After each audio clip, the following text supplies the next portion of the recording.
Hello, everybody, and welcome to the Next Gen Planners podcast. My name is Dan, and I'm the head of community experience here at Next Gen Planners. And today, I'm delighted to be joined all the way from California for the second time in 2 weeks. I might as well bloody move across there by Lindsey Swanson from Stripper Financial Planning. How are you doing today, Lindsey? I'm great. Thanks for having me on the show. No, it's a pleasure, and I should say a big. Oh, there's the dogs. There we go. We did have an inkling that the dogs would start barking at some point. We didn't think it would be in 20 seconds in. Lindsey's a fantastic financial planner, and I've been wanting to get her on for a few weeks now, and it's really good to have her finally on the show. And I should say a big thank you to Lindsey as well, because it is 9 a.m. in the morning across there, so it is very early when we're recording this in America. So big props to her for joining me on today's show. Hopefully we'll be able to get some good content around those dogs barking. I'm sure we will. It'll be fine. So for anyone who doesn't know Lindsey, she is a financial planner who works with those working in adult entertainment. And it's an area that we've never, ever covered on this podcast before. And as a result, obviously, I'm naturally very, very curious about this area. And I think a lot of the audience will be as well. And I can't think of anyone in the UK who is working with this very stigmatized group. So hopefully it'll give some people in the audience some inspiration to actually go out there and work with these people as well, which would be good. So to kick us off, Lindsey, a question we ask everyone. Can you tell us a little bit about what it is that you get up to on a daily basis? Ooh, on a daily basis. So I would say just the normal boring stuff. I reply to a lot of emails. Right now I'm kind of in the marketing era of my business, I'll say. So I'm doing a lot of podcasts, doing a lot of interviews, and then also working with my share of clients, which is great. But I work from home, so I have a pretty laid back life. And people often ask me, like, do you feel like you're successful? And yes, because I don't have to wear shoes. I normally wear sweatpants, and you can hear them, but I'm always hanging out with my dogs in my house. So I'm living the good life. That's awesome. Yeah. That conversation's kind of gone away a little bit over the last couple of years, which is good, because before the pandemic happened, you know, I used to turn up to, I've never worn suits or anything, but I used to turn up to work in like jeans and a t-shirt, and some of the like more traditional people would look at me and think, do you go to client meetings like that? And I'm like, yeah. But nowadays we've got an excuse for it. Like I literally, like I'm like you, I sit in sweatpants all day, or joggers we would call them across here, and it doesn't restrict me in any way, shape, or form. In fact, it just makes me feel more comfortable. And like you mentioned there about the dogs, that is also a massive benefit to it as well, isn't it? So let's talk a little bit about the industry that you've decided to work with then. So I guess the first question is, can you remember when when and why you decided to work specifically with those in the adult entertainment industry? Yeah, so it was I guess I would say it was a process getting there. I never intended on starting my own business. I never intended on specifically working with sex workers. What just kind of happened is I worked in the industry for a number of years, and I was working with, you know, kind of your traditional high net worth retired clients. And I loved working with them, and I was good at working with them, but it was such an oversaturated market. And I was always fighting against, you know, who I am. I'm, like you're saying, I'm young. I'm female. I'm wanting to present kind of as I am, and not like this ideal, mature, like professional version of me. And so that was always kind of like fighting against who I was. And so throughout the course of my career, I was trying to figure out, like, who can I work with that appreciates who I am, and who can I work with that isn't currently being helped. And so over the course of time, I just noticed the oh my gosh, I can't say that word now. How stigmatized people in sex work are, and just how incapable a lot of firms were at working with them, either because the management was like, no, we don't want to deal with that, or because they just weren't a comfortable place for these clients to work with. And so when I started out on my own, I knew that I wanted to work with people that were stigmatized. And I wasn't entirely sure that it was going to be people in sex work, or, you know, one specific demographic of people. I just knew that I wanted to help the people who weren't already being helped. And because I was open to that, it just kind of naturally went that direction of, I started talking to more people, and then more people were open to it. And finally, at some point I was like, I should probably be referring these people to like a sex worker advisor authority, like someone who's focusing on this all the time, knows the ins and outs. And so I started researching like who's out there that I can like send these people to. There wasn't anyone. And so I was like, well, I have the skill set. There's a group of people that, I can relate well to that automatically respect me. And so I was like, let's go for it. Let's lean in. Fantastic.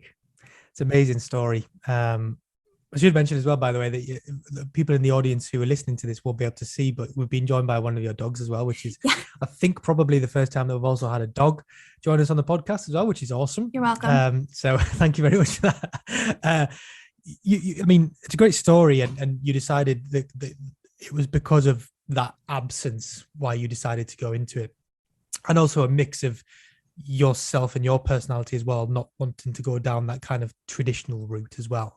Yeah. But when you think about those clients that you work with, so people in adult entertainment, sex workers, etc., what are the specific needs that you've found that they have when it comes to personal finances? Because I'm guessing, well, I'm just thinking of the audience here as well. That line of work is probably still, by a lot of traditional folk, shall we say, unfortunately not still referred to as a line of work, and therefore it's difficult to think of, therefore the kind of, I'm phrasing this terribly, but it's okay. It's do you know what I mean? We're going to be clumsy about these conversations, aren't we? That's how it goes. I guess I just really wanted to understand what kind of needs they have in that line of work when it comes to their personal finances. Yeah, absolutely. It's funny you said that too, because I remember when I first was trying to decide if I wanted to lean into this, I was like, there's no way that I don't mess this up. Like, I'm definitely going to mess it up. I'm going to mess it up on podcasts and articles. And then people are going to be like, why even do this if you're going to do it wrong? And then I'm going to feel terrible about myself. And I was like, the other alternative is just to not do it at all, right? To not talk about it. And then that doesn't help. You're just like backing away from the problem. So I go into these conversations knowing that I'm going to say something wrong and someone's going to call me out, and then I'm going to feel like terrible for a few weeks and have to apologize. And you know what? It's part of the process. But back to the question. So I will say that one thing that people, especially in the media, don't get right very often is that sex work is an occupation that covers a whole spectrum of people's experiences. And it's definitely presented as very like one-dimensional, like here is a sexy person and this is all of their existence. There's just so many different experiences of sex workers that it's very hard to say like this is specifically what their issues are. But for the clients that come to me, there's an understanding, honestly, just because of how much I charge, that people have their stuff together, I guess.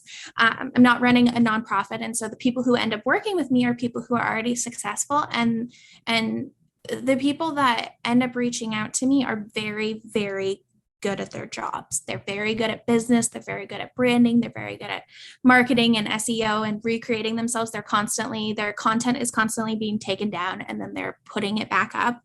And so a lot of times when people ask me about, working with sex workers, they assume that my clients are kind of just sort of oblivious of normal finance and like really need help with the fundamentals. And it's not that isn't true. Like sometimes they do, but I would say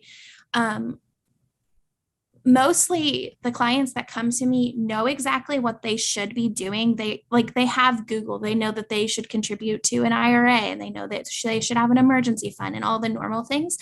It's that because their work is so stigmatized, they aren't really able to follow the same rules as normal people. They try to work with a bank and then the bank shuts down their account. They try to work with Venmo or PayPal and they shut down their account. And so there's a lot of problems just on the discrimination and like stigmatization side that they're dealing with that they really aren't able to Google. If you have like a normal, I guess, millennial client, you can pretty easily Google like finances for millennials and come up with like more content than you could ever read. So I think like one of my biggest jobs is helping connect my clients with the information that helps them in their very specific situation to kind of, essentially like capitalism and the economy is all a game. So to be able to play the game, knowing that the rules are stacked against you. And this is for clients who, are operating legally. And so it's kind of it's a complicated thing, and it's not something that I go into and I'm like, these are the answers. It's more I like go into and I'm like, okay, I'm going to help you figure it out, but we're going to figure it out together because there isn't like a list of answers. So it's almost like they come to you for a support system kind of thing, which is, you could argue that, all clients of financial planners effectively come to you for a support system, but the kind we say vanilla kind of traditional clients aren't being stigmatized on the same level that these kind of guys are that you work with. And therefore there's two conversations that have to be had there, isn't there? There's getting around the obstacle of the fact that they may feel stigmatized on a daily basis and discriminated against.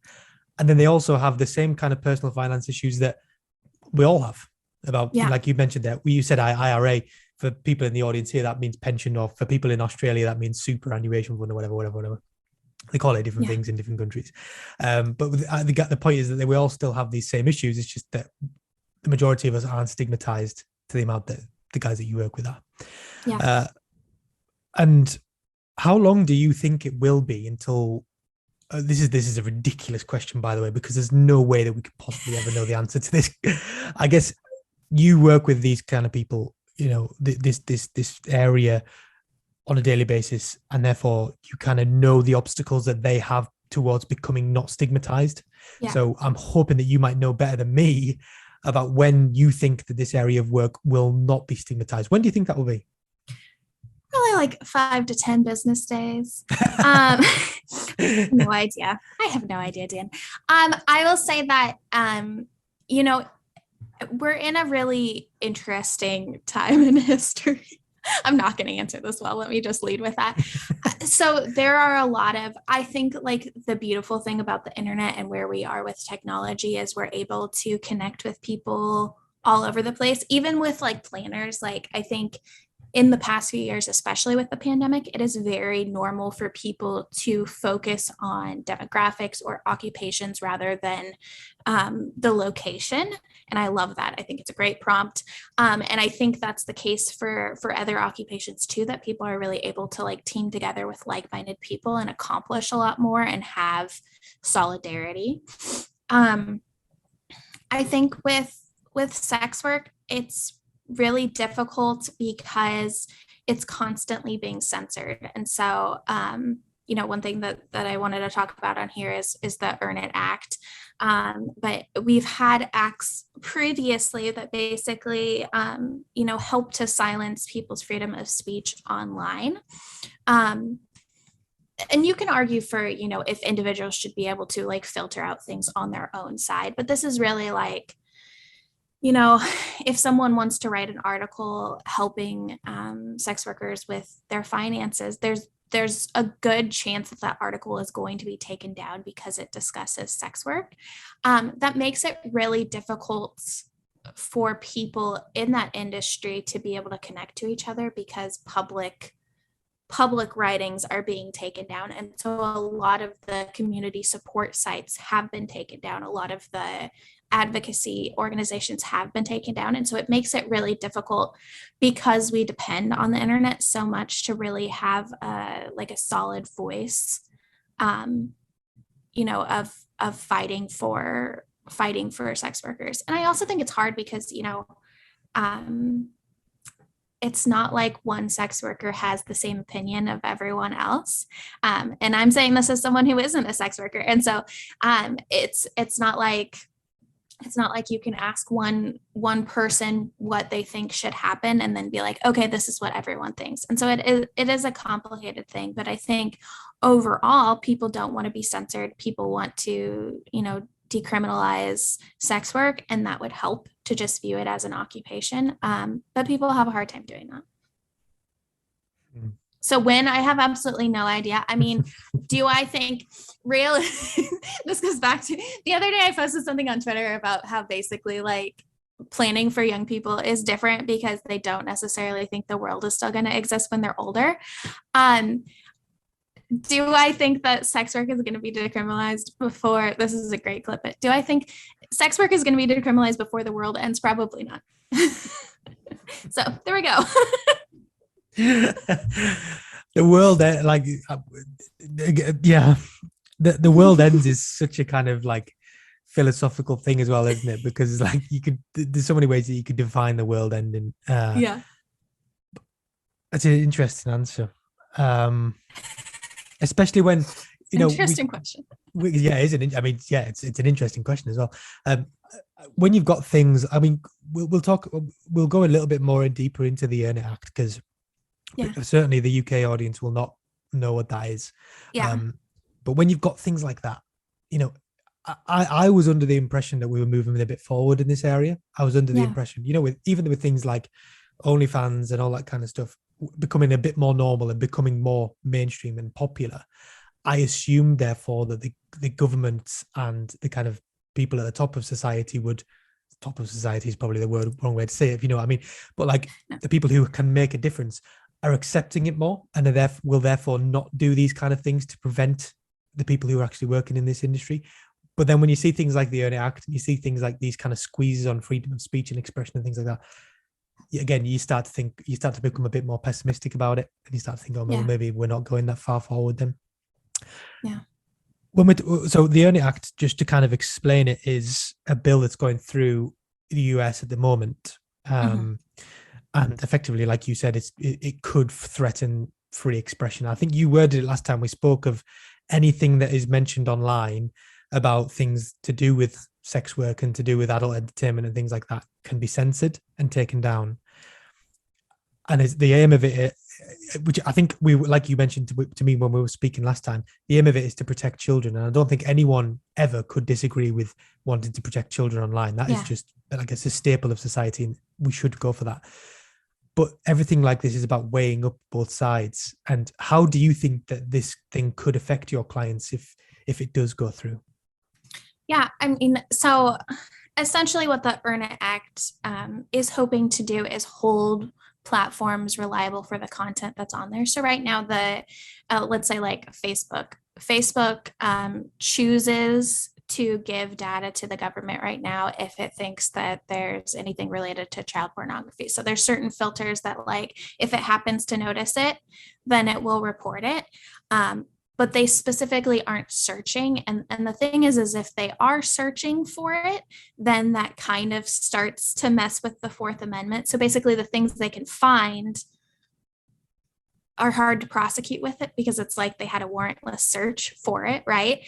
So it's not actually, in terms of like being able to, like, the hope of the bill would be, okay, we'll know more child pornography players, I guess, and then be able to prosecute them. But because it's a warrantless search, it makes it very hard to actually use that evidence in court.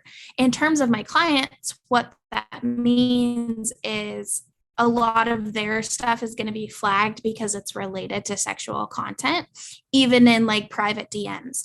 And so for the platform's liability, they're going to have to put in a lot more searches and content filtering so that they aren't held liable by the government for this content. And that just means that a lot of the content that my clients post is going to be taken down. And not necessarily just like, obviously it applies for my content, or for my clients' content, but in terms of just like if I went online and I wanted to share a story about my sexual assault, that would be taken down. If I wanted to, if I had a site that was trying to educate people about safe sex experiences, that would be taken down. And so it's not just, I mean, for me, it is really impacting my clients, but for people who, aren't in sex work or who don't care, like, it also does impact other people.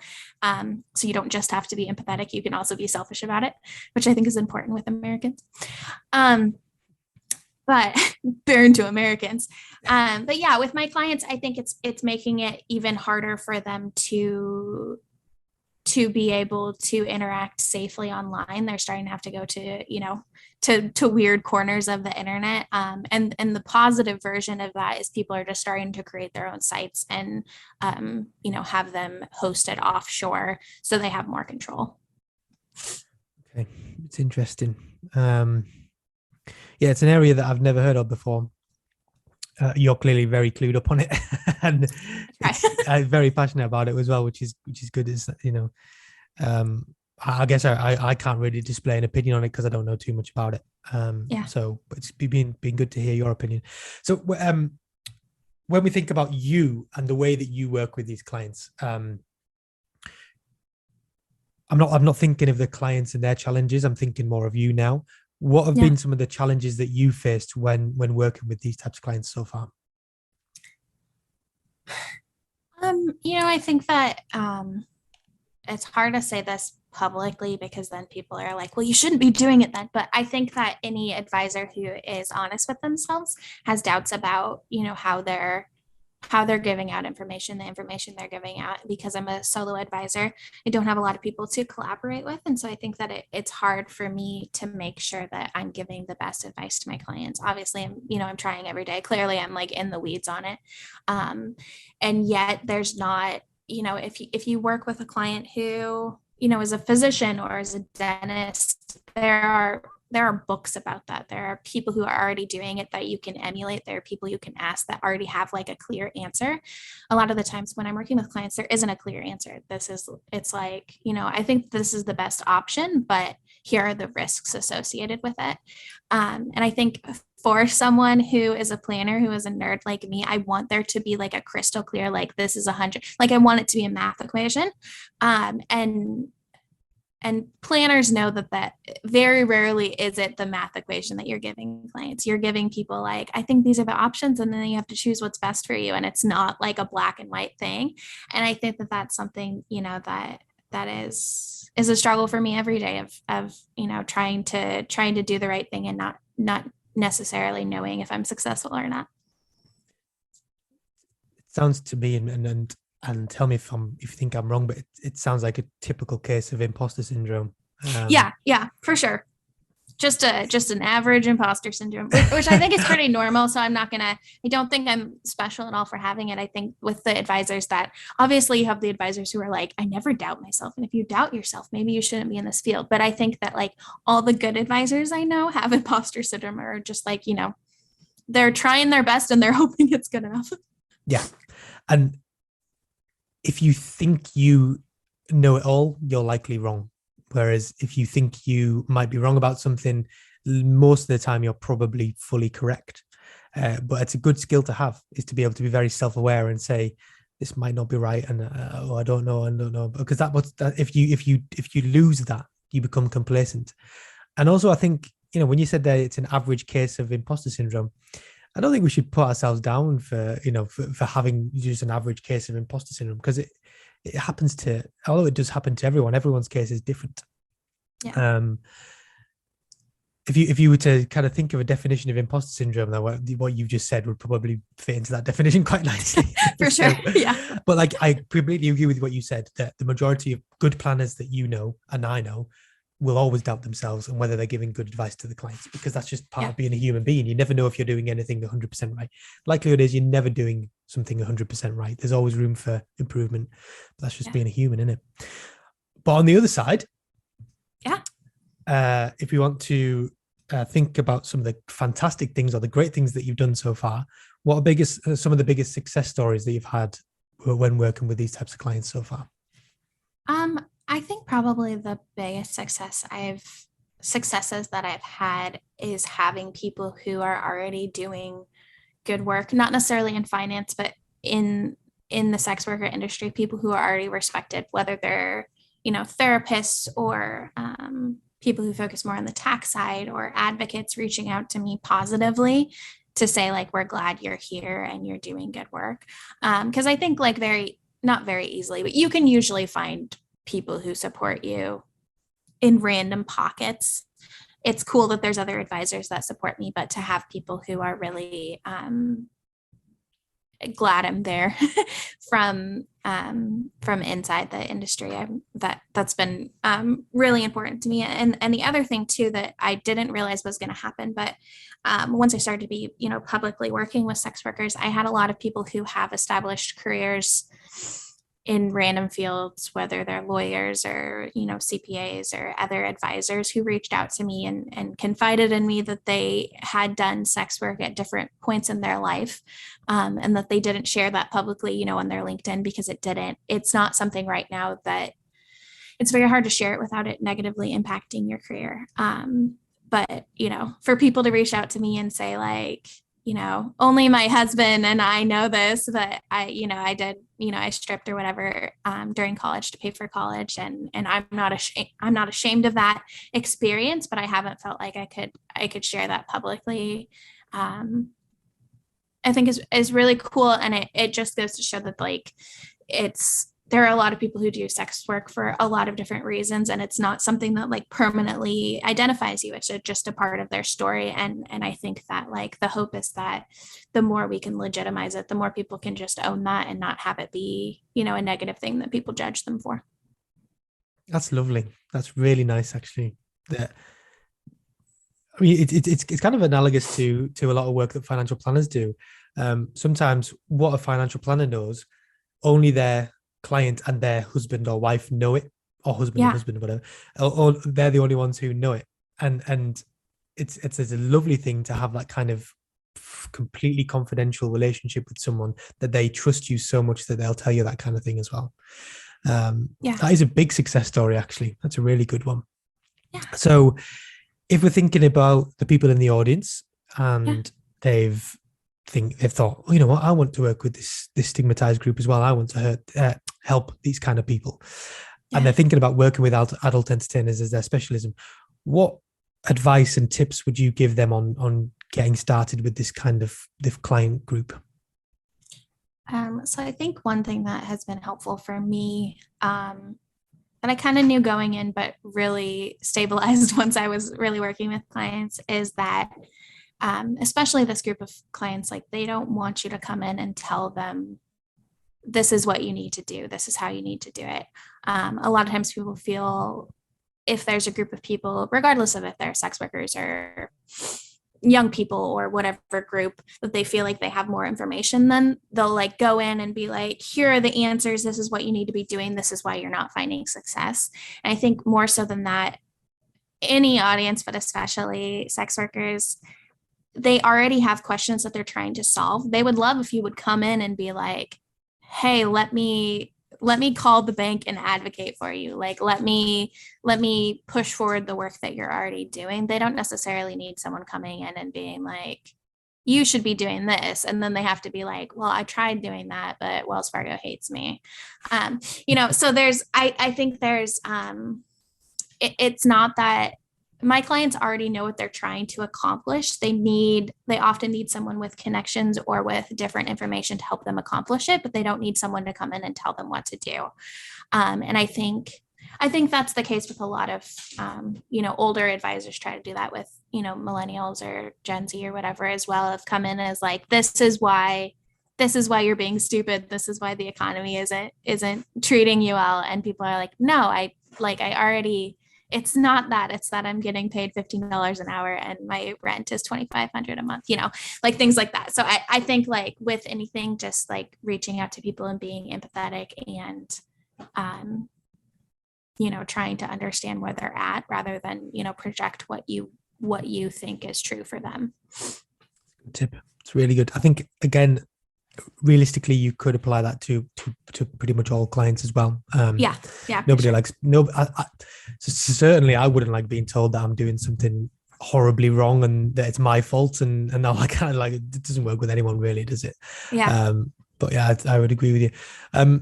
And it's a I don't know about in the States, but it's certainly a common debate here in the UK about the kind of specialist routes, or we would call it niche across here, although you guys would call it niche, and whether that's a useful thing for advisors and planners to do. I've been having a lot of conversations about this recently with people, and I think when you're starting out as a young financial planner,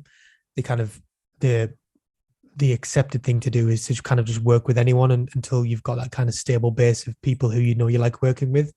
And at the start, you don't really have a choice, to be honest, because by reducing your kind of potential client base, you're actually stopping yourself from all the opportunities that are out there. But then on the other side, there's a real good amount of benefits to having a niche and having a specialism. And what benefits have you found of having a niche and having a specialism and working with only one group of people?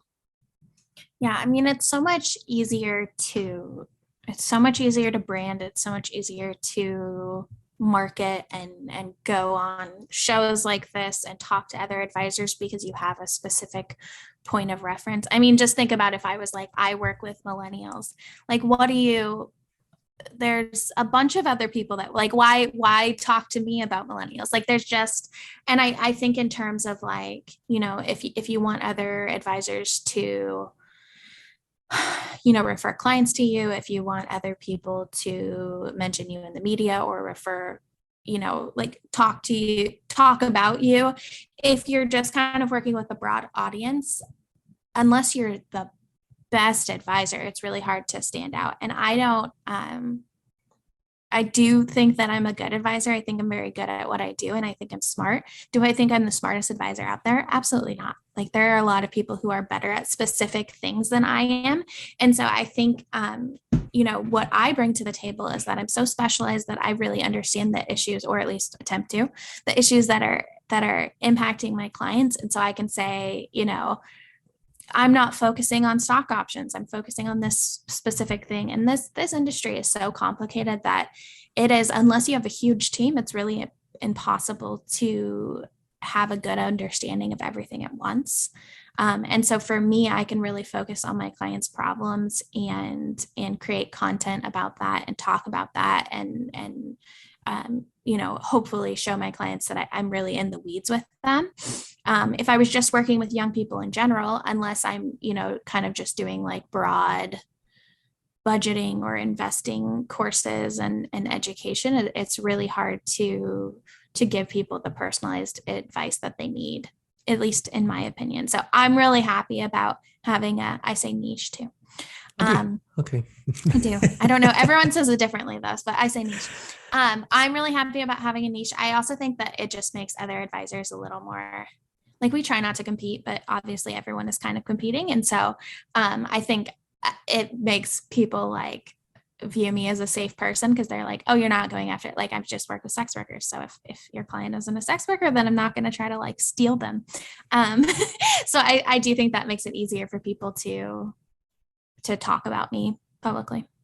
I guess it also comes in because you mentioned before about the reason why you started this was because there's a real lack of people out there who are actually helping, and you were actually effectively looking for yourself when before you started the business, certainly, weren't you? So when people are looking for someone who specifically works with, sex workers and adult entertainers, who else are they going to send their clients to? If you're literally someone who does help that, it might be a bit slower and it might be a bit kind of rarer for people for that to happen, or it might not be. But I do agree with you as well on really, really understanding what your target audience needs. And the only way you get that is by working with a big group of them constantly. And the next question is probably the most boring question I've ever asked on a podcast ever. Love it. If we could have a really quick answer to this one. I hate talking about fees in public. Yeah. And I think the financial planners can actually do themselves a huge amount of damage by talking about how much they charge in public. Sure. I think being transparent about fees is excellent, but I think debating fees publicly is just not cool. It's boring. Yeah, boring for clients. If they see it, it's not good. So, but you do have a kind of non-traditional charging structure in the way that you work with your clients. The traditional charging structure for financial planners is, assets under management and then charging whatever on an ongoing basis. Whereas you have it more of a kind of product subscription-based service, which is interesting. There's some people in the UK who are doing this kind of similar thing as well. Very, very quickly, because we can turn this into a very boring conversation when we chat about this too long. Yeah. How have you found that for you in terms of making it a kind of commercially viable thing for you? So far, so good. I mean, I think you have to stay flexible with anything. I think definitely any sort of fee structure rather than AUM is helpful. if you're working with any young clients or any clients who are in, kind of different groups that didn't inherit wealth or didn't, kind of luck into a very large financial nest egg, I guess it doesn't make sense to charge off of AUM. It kind of makes it impossible to work with them as a client. So for me, it's just figuring out how I can charge them something that's reasonable for me and for them that isn't based on their assets. So good. It's been good. I think people should do it more. There's not like a clear answer. You have to mess with it. And so that's what I'm doing. That's good. That was the perfect length, because if it was any longer than that, I would have probably I'm not going to say what. Yeah. I would have edited you out. I get it. It's fine, Dan. So one of the reasons that you are so good at these is because you actually do have your own podcast as well. And it's called A Scoop of Vanilla, which is an amazing name for a podcast. But what would you say are your favorite parts of doing that? What's your favorite parts of hosting your own podcast?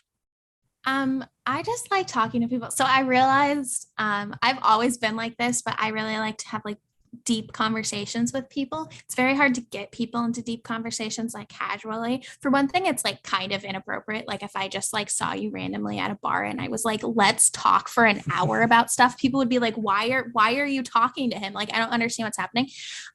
So usually you don't have those conversations unless you're like 3 beers in, like at a campfire, and it's like 2 a.m. and I'm like, tell me about your childhood trauma, So I love the prompt of like, if you put people in front of a mic on a podcast, they immediately have to talk about, they don't have to, but they immediately have to get into it. They have to say something meaningful. Otherwise they're going to sound stupid on air.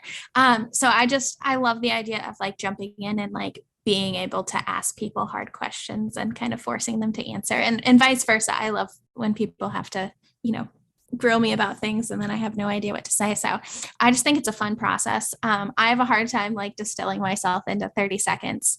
I love writing, but like short videos, like I'm very terrible at it. So this is the perfect, I just really enjoy podcasting. I didn't think I would. And I also kind of like had that whole like, another podcast vibe for a while. So I love to do that and then become that person that I was annoyed with before. So it's one of my favorite things. I've discovered something recently, which I keep on telling people, which is that only 6% apparently of podcasts get past the first 10 episodes. I've heard that. Which is absolutely ridiculous. So 94% of podcasts are less than 10 episodes. And that's just absolutely crazy. So hats off to you for carrying on going as well. I always think that, if you enjoy having the conversations, and if it's not too much of a burden to you and it's good fun for you and you enjoy it, who cares how many listens you get? Who cares, how many downloads people have of it? It doesn't matter as long as you enjoy it. That's what we say. I also think that from a personal perspective as well, it can bring so much out of your personality. It can really, really get you out of your shell. Because beforehand, you're like, how on earth will I ever hold a conversation with someone we've been going for 38 minutes now. Yeah. And if you asked me to do this 2 years ago, I'd be like, what am I going to talk about for 38 minutes? But you just learn the way you talk, you learn the way you ask questions, and eventually it just becomes a really good conversation. And hats off to you for doing it, because like you said, you could have so easily have given into that little thing in your head which says, another podcast, are you serious? But then you realize that most of the people who actually launch podcasts don't even see them through. So as long as you can be consistent and be committed to it, it could be a real success. The next question is definitely off topic, and it's a big question. And don't worry too much if you don't have a good answer for this, but what would you describe as being your vision for Stripper Financial Planning? As a planner, I totally have an answer for this. Come on. As a planner, I always create these elaborate plans for my life, and then they never end up working that way. So I'm sure that it will not happen this way. But regardless, I've put a lot of thought into this. And what I would really like to do is kind of the format. People would say this is a negative thing, that I'm anticipating that my clients, I'll have a lot of turnover, so that every 12 or 24 months, people will probably be like, okay, I've taken in this information, gonna go out on my own and like blossom, which I think is great. So what I would love to do is have my have my firm be kind of like an advisor accelerator, but like a residency program of basically what I find and what I experienced myself is that it's very hard to, after college, when you just get your CFP and you don't have the experience yet, to find a place to land first. That allows you to, become like the best version of yourself. A lot of times you go to your first firm and they're like, everything you're doing is wrong, you look wrong, you act wrong, you need to know your place, put your head down. And it really kind of keeps you from like becoming the best version of yourself. And also they like want you to promise you're going to be there for 20 years, which is just kind of like crazy. Like I would never promise to be here for 20 years. Like but you say it anyway, because they're like, or else you won't get the job, like promise the rest of your life in your firstborn. So I would love to be a place where advisors can come and get experience and kind of like stabilize themselves of like, yes, I am confident. This is what I need to learn. This is, maybe I want to start my own company. Maybe I want to work in the C-suite, maybe I like working for you. And then have the expectation that they're going to leave. Because I think like for so many, there's a few places that do that. But so many places, you have to kind of like not be transparent about your aspirations to do other things. And so many people want to start their own businesses. So anyway, I would love to be that's just on like the business side, but I would love to be a place that young advisors come and work, get some experience, figure out what they want to do, and then go from there. So that's my vision. That's brilliant. It's almost like a bit of a kind of surrogate business in that you kind of take them on while they need that kind of nurturing and need that development, build them up to be amazing, and then say, if you want to go and start your own thing, that's absolutely fine. We're not going to hold you back. But if you want to stay here and help build something amazing, you're also free to do that as well, which is good. Yeah. It's good. I didn't expect you to have such a kind of well thought vision when I wrote that question down. So it's been a nice surprise actually, which is good. Thanks, Dan. I don't know why I'm surprised. Like you said, you're a financial planner. So if you didn't have a vision, that'd be ridiculous. So next question as well is one that I enjoy asking, and we ask everyone this question. And you mentioned there in the last question, you mentioned about 20 years time. So, who knows where we're going to be in 20 years time? I will probably not be in finance in 20 years time. I'll have got out of the way so that younger people can come through, because by then I'll be 47. So it's probably time to get away now. Yes. I know, awful. But what do you think that the financial planning will look like in 20 years time, in a few decades? Yeah. First and foremost, I have no idea on this question. So there is that. I think that I just talked to someone that explained this really well, and I'm not going to explain it well. But they were essentially saying that society kind of goes in cycles of whether or not it's helpful to like have a lot of data or be good at communicating. And basically, I think that the point that we're at now is a lot of times, it's a little different for my clients, but a lot of times all of that information is available for free on the internet, especially like with investing and with anything that like requires like the math side of it. Like it's very easy to find that information. Not easy, but the information is there for free. So a lot of times people will be like, why pay someone then? And so I focus the most on my business on the corners of like I don't really focus on the investing side because there's so many like robo advisors that I think do a better job than humans. Sorry, humans. But I do focus on the side of like, it is very overwhelming to try to sift through all of that information. So even sometimes when I wrote a blog post the other day, like a few months ago about, what you should look at with your taxes, like essentially trying to put down on paper, like what I do when I talk to clients about taxes. I did a really good job, but it was like 4 pages, and reading it, I was like, this is super boring and awful. And even though I explained it, like I could just see a client like looking at it and being like, okay, cool. Can you just like tell me what to do though? So I think that, long story short, I think that most of the information is already out there. I don't think like for advisors who are like, we have this cool new process, or like we can get the best returns, or like we have a unique, like I don't really think anyone's unique anymore. I think that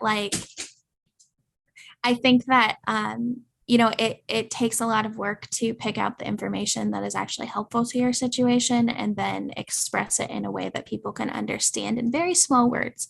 So I think the future of financial planning and what I'm trying to work on right now is having those connections with my clients where I explain things in very small words for them, not because they're stupid, but because it's inherently boring. Give them the information that they need and then let them focus on other things. Awesome. I've said this a few times. The internet doesn't need another blog about pensions or IRAs or whatever you want to call them. Why would anyone think that we do need that? What clients need is your perspective on it and you telling them how it suits them and how it fits to their situation. Yeah. So I would agree with you on that one. Fantastic. Well, I've held you here for 45 minutes now, and that's a long time to sit and talk with me. So I think it was probably time we should. Oh, there's my alarm going off telling me to feed my dog as well. So that's a good time to close things. Oh, there you go. Yeah.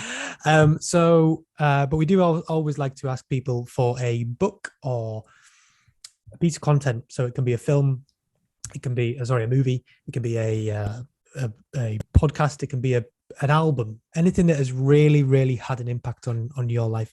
What would you say to our audience? Okay, so in terms of business, I read Profit First, and I'm kind of obnoxious about it now, so probably Profit First. I don't remember who the author is, but it's very easy to Google.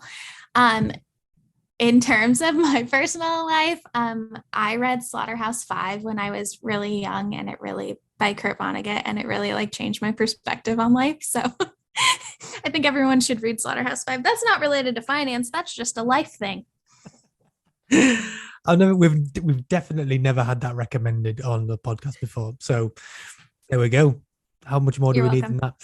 Brilliant. Well, thank you so much, Lindsey. It's been an absolute pleasure chatting with you today. This came out of nowhere. This just came out of me. I think I got in touch with you by email after seeing you on Twitter or something, and just decided to get in touch. And it's been a really good conversation. Loads of cool stuff in there. You're doing fantastic work. So please keep it up and keep us updated on your journey. We do always like to give the last word to our guests to say a big thank you for joining us on the show. So can you tell the audience where we can connect with you, where we can find you? And I always put people a bit on the spot and say, if you have any motivation for the audience as well, fire away. Mm-hmm. And that's one I should have been warned of. That strikes the fear of death into most people. So don't worry. It's not just exactly. Cool. So everything is under Stripper Financial Planning. I have a website, obviously. I'm the most active on Twitter. It's like a shortened version. It's like Stripper Fin Plan because I didn't have enough space. I'm also on Instagram, and I have a Substack if anyone's interested in that. And also my podcast, A Scoop of Vanilla. Wise words. I think that my whole life motto is that anything worth doing is worth failing at. So I'm sure everyone is out there failing at something right now. Keep failing at it until you get there. That's how I feel. Brilliant. See, I always ask the people that question, and then they get really scared about it, and then they come out with absolute gems like that. So that's why I continue. They're just like reading the poster on their wall and keep trying because that would be good. And a penguin. I think the one that I would say is probably keep doing what you're doing, or something really boring and English like that. So everyone that I've asked that question to has said something way better than I could ever do. So well done. That was awesome. But yeah, thank you so much for joining us. So that was Lindsey Swanson from Stripper Financial Planning on today's Next Gen Planners podcast. If you enjoyed this podcast, you can listen to it on Spotify, Apple Podcasts, and Google Podcasts, and you can share it. We're on LinkedIn, Instagram, Twitter, Facebook, and I think we'll probably be on TikTok eventually. I'm not brave enough to do it yet, but we will be eventually. And we're also on YouTube as well, so you can watch the full episodes on YouTube.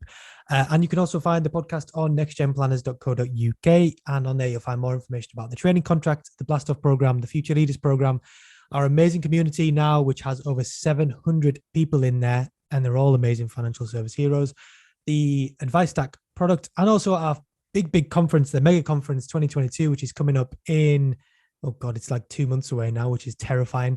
And that's going to be in Manchester, and it will be amazing. It's also a virtual conference, so there is a global financial planning conference as part of that. And I always forget to mention this, but if you could leave us a review, whether that's liking on Facebook, on YouTube, or whether it's leaving us a review on Apple Podcasts or Spotify or Google, whatever it is, it really, really does help our podcast grow. So you have no idea how much help you provide us with just by leaving us a 5-star review. And it'll be really, really good to get your insights as well. And I'm going to stop battering your ears now. So again, thank you so much to Lindsey for joining us on today's show. Thank you guys at home for listening as always. And we will see you in the next one. Bye-bye.